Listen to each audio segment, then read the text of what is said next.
faut souligner le symbole fort qu'a été la présence du ministre de l'Outre-mer, présent aujourd'hui, le 27 mai.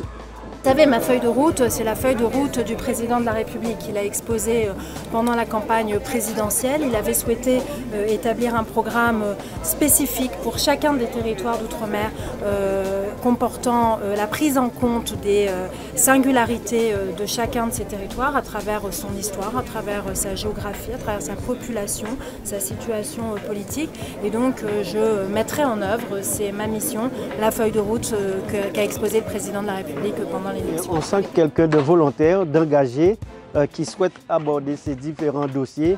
Mais au-delà de les aborder, c'est qu'on puisse trouver les bonnes stratégies et atteindre des objectifs. Des priorités multiples. Moi, je crois qu'aujourd'hui, ce qui m'importe, c'est rétablir une pleine égalité républicaine pour les citoyens qui vivent en Outre-mer et qu'ils aient accès, comme tous les citoyens de la République, aux services publics essentiels. Et donc, m'assurer de cela. Donc, c'est la vie chère, c'est pour la Guadeloupe, évidemment, reprendre le dossier avec les élus de l'accès à l'eau, beaucoup de sujets, et puis aussi permettre à chacun, qu'il soit hexagonal ou ultramarin, d'être fier de ses outre-mer.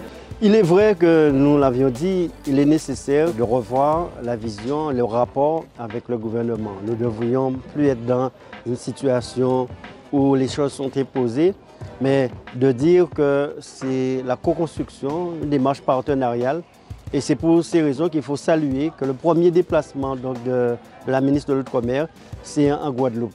Il faut saluer aussi dans quel état d'esprit que ce matin nous avons travaillé sur les différents thèmes de manière à ce que nous puissions se revoir, mais aussi trouver les bonnes stratégies. Il était important de faire connaître à la ministre de l'Outre-mer quelles sont les priorités, faire connaître aussi quelle est notre vision, en tout cas ma vision de l'Outre-mer, et qu'au-delà donc des différents problèmes que nous allons pouvoir traiter, il y aura une réflexion beaucoup plus en profondeur sur la situation, sur l'évolution statutaire, sur l'évolution institutionnelle, sur cette nécessité que nous ayons beaucoup plus de marge de manœuvre.